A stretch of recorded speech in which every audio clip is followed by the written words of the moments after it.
Different kind of message today, but an important one. And it's a bit more of a public service announcement or PSA. And basically, it's that there is some new scams going around on Discord, on Twitter, and email that I want to make you aware of because it's already affected a number of my friends, including, and this is the important part and why I'm bothering you with this, people who have never been caught by a scam before, never been tricked by any of this, right? We're not talking about a situation where maybe, like, I don't know, your grandparents have a phone call of someone claiming to be Microsoft. It's not a situation where it's just a bot who tricks people into clicking a link. It's not something as simple as, you know, these kind of baseline scenarios, right? They're talking about like a hacked account in the way of like I left my Facebook logged in and my dorm mate posted a not, you know, bad picture or something. This is something that's tricking people who are like lifelong game industry veterans have been affected by this already. People who have been like very highly technical. They run their own verified Discord server. They're paying members of Discord. Have moderated a community of gamers, which has its share of constant security challenges and hostile, other actors and so on for many years, who for the first time have been completely caught off guard by this, where they have lost access to their Discord, they've lost control of their Twitter. In some cases, the guy's out $500. So, want to explain what's going on, ways you can prevent it, things to be aware of, and just kind of even the reminder to be cautious about this stuff. And basically, because what's happening, right, is that you know to be cautious, right? If it was just simple as that, you wouldn't need to hear that. What's going on is a combination of things where it's often, so there are people involved in this, right? It's people who are sending these messages. It's not the old-fashioned, there's some automated bot running that just spams stuff, does generic responses till you click on some sort of link. Not quite that simple. So there are human beings. And so what happens is you think that you're getting confirmation it's a real person. Also what's happening is that they're doing it through the hacked accounts to get to others. And so part of what happens is that it's someone you've had a history of messaging on Discord. You know this person, you have a dialogue, you can see this is the same account of the person I've been speaking to. It's not them, right? Someone else has been able to read their previous history, infer, assume some things off of that, and kind of run with that to then convince you to, for example, here's where it might affect those of you who are in a game developer community. Hey, can you test my native build of my game, right? I've exported an executable, an app file, but it's just like, you know, my game jam, my project, my whatever. And what makes me angry about this, and what's unfortunate, obviously, that they're exploiting people's kindness to want to help each other out, right? Because we're not doing that because we're foolish of like, I want to run some, I don't know, piracy software. It's just that, hey, yeah, of course I'll check it out. Sure, if a student needs a minute of my time or whatever, why not? And that's where you can wind up in a bind. There's usual obvious stuff too. Occasionally there's links that look like they are authentic, but they're disguised. If you check the URL, right, always like copy the link from it, maybe paste it into a notepad, double check there's not characters switched, transposed in some more common URL, otherwise looking suspicious. And the other thing is that so they'll often apply a sense of time urgency to it. And so an example that was shared by H, who edited my textbook and Self-Calm and some other stuff, his membership development over in Home Team, he was sharing that one of his coworkers affected where someone had faked an email from his boss saying that they needed to gather some GameStop gift cards or something on short notice for some sort of event. And you know, again, if it was really obvious, right? If it was just someone being pushy and being like, do it now, send money, well, of course you're going to put your guard up and say no. But they approach it in a very human way of kind of appealing to your kindness, of kind of apologizing for needing some such short notice. You know, we should have planned this different and yada yada, the calendar and the stuff coming up. Because, you know, what's happening is they're getting access to stuff they shouldn't.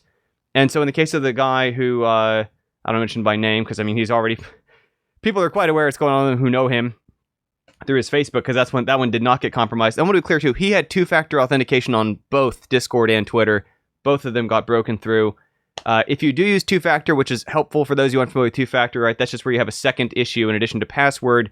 Either SMS text you a message to type in a code, or you can use a code generating application. I think there's something like called Code Monkey. There's Google Authenticator. I use Authy, Authy. Obviously, no affiliation. It's not like a paid promo or something. But the reason I use Authy for this is because I used to only use it through one of these other options like Google Authenticator that only worked on my phone. And then one time I couldn't get my phone to work because I dropped it in water or something, you know, goofy. And I had an extra difficult time getting into some services that had the two auth. Authy can also run on the laptop, can also run on a home computer in addition to your phone. So you don't have a single point of failure for like my device goes out. Shoot, I hope I have this backup password saved.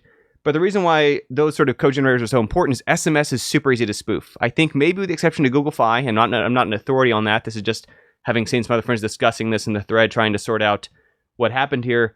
With the exception of like Google Fi as a provider, most other services, the SMS can be redirected, spoofed, faked, one way or the other. They can get around and they can get your code from SMS without having to do kind of, again, this is not the old trick of where they just like say, hey, I'm going to send you a confirmation code. Can you text me that number in a message? And then you tell them your code. And this is not that obvious. This is something where they're doing it on their side, breaking past, and you're like, I had two-factor. How did that happen?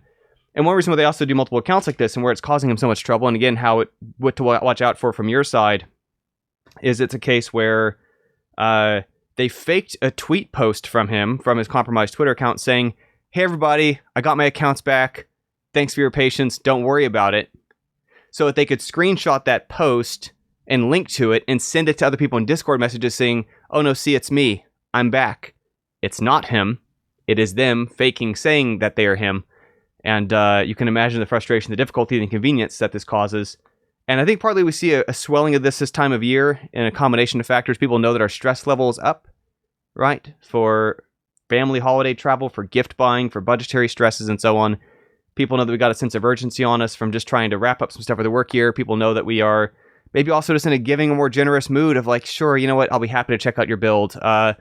Yeah, I can, I don't know, help with gift cards for the boss's program or something. And just be extra cautious, right? Find another way to confirm it. Find a way to slow things down. Have your little red flag go up a little sooner this time of year, right now, of even if you're pretty sure you know the person, if you have some other way to go around and check, right? If they say they're with a certain organization, they say that they're with, I don't know, your dentist or something, to not just take for granted that they are, to double check that somehow. And it might be a little inconvenient, might take an extra hop around, but ultimately might still save you either time or money or other frustration, difficulties of trying to regain control of your stuff. I know some years ago I got hit with some random internet stranger hostility stuff around Christmas time. And it was extra difficult trying to navigate that while I was also trying to like spend time with my wife's extended family and so on, and not seem distracted at dinner, meeting her grandparents and stuff, while I was also still trying to sort out and untangle these little things happening on the side. So heads up on that. And I guess one last note, again, I think a bunch of y'all know this, but sometimes when we're under pressure, under stress, we make compromised decisions a little faster. We kind of like it falls to the back of our brain. If you haven't changed your passwords in a while, it's one of these things, as obvious as it sounds, part of what happens for certain angles of attack, and it's not the main ones we've been seeing lately that I've been referring to, but just in general, right, is that over time there are leaks of unrelated services, but they use the same email address and sometimes some of the same passwords, even if not on the same things. Those wind up in databases, and then people wind up sort of just hitting common sites, popular sites, with combinations of found passwords and found email addresses that were used elsewhere. And I know that even though some of y'all know better than this and prefer, you didn't do this, and maybe you, basically, you shouldn't be using passwords, but at the end of the day, it's a real thing that happens. We're on like hundreds of sites. Get real. It's going to happen a little bit without a full password manager. So if you're not using a password manager, if nothing else, right, your primaries, your main social media sites, maybe your banks, etc., reconsidering updating those passwords. Ooh, speaking of banks, this is also a complication I had where some bank was trying to call to confirm some detail with me a couple years ago, and I ran into this problem of they called me, and they were trying to ask me for authenticating information, which, by the way, in direct messages, again, be careful about. You don't really need to prove or confirm anything to a direct message, right? Because this is part of what happens is they're trying to pretend like they're authenticating you, and really what you're doing is you're giving them information to pretend to be you in some other way or some other platform for making phone calls to get access to your accounts in some other way. But basically, I was like, yeah, there's no situation where I'm going to be telling this information on the phone to a bank that called me, right? They can give me a number of the associate to call back to the bank from the phone number I can find on my card or on their website, but I will not provide anything related to banking from a phone number that calls me.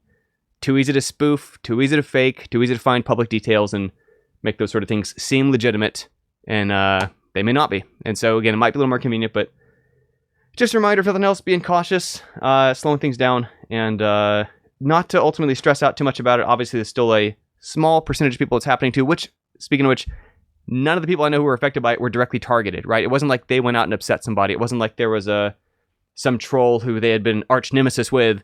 It very much is blanket attacks of friends of whoever will respond to certain queries. And I suspect that part of what happens, right, it's a bit like a lot of online support systems that are partly automated at first, where basically the blanket attack message is a much more generic starting point, and then when someone responds, a person picks up and starts engaging. So then again, you're dealing with a person, which is much trickier to navigate than a really obvious, one-liner random response bot, something like that. Anywho, but just say again, not stress too much about it as much as I'm saying this stuff. It's partly because when we take the right precautions, when we do the right steps, when we take a few minutes extra here and there to iron things out, to double check, to call our friend, to poke them another way through email or through Facebook or something else to cross check. If something seems suspicious, out of character, or awry, it can spare us the difficulty, and often what we can do, right, take some reasonable steps to mitigate this stuff, and it's kind of all we can do. But all that aside, hope you're having an okay day. I don't mean to panic anybody, very much just be aware, be alert, be aware. Maybe give your friends and family a heads up this stuff is going on extra worse this year. And again, I cannot stress enough, in a way that is affecting tech fluent people who normally don't have these problems. It's newer techniques and newer methods. Very human, very unfortunately appealing to our better nature to want to help each other and do things, to be kind, be supportive, that kind of thing. So extra caution, including as well maybe patience for if you, heaven forbid, right now are trying to test a native build in an application. Don't be surprised if people are a little bit extra cautious, or I don't want to say hostile, but concerned or doubtful of like, yeah, maybe now's not the time for that. What about a web build I can try or something? Just even still, you got the idea. That's it for now. Catch you another day. Thanks for being here as always. Bye for now.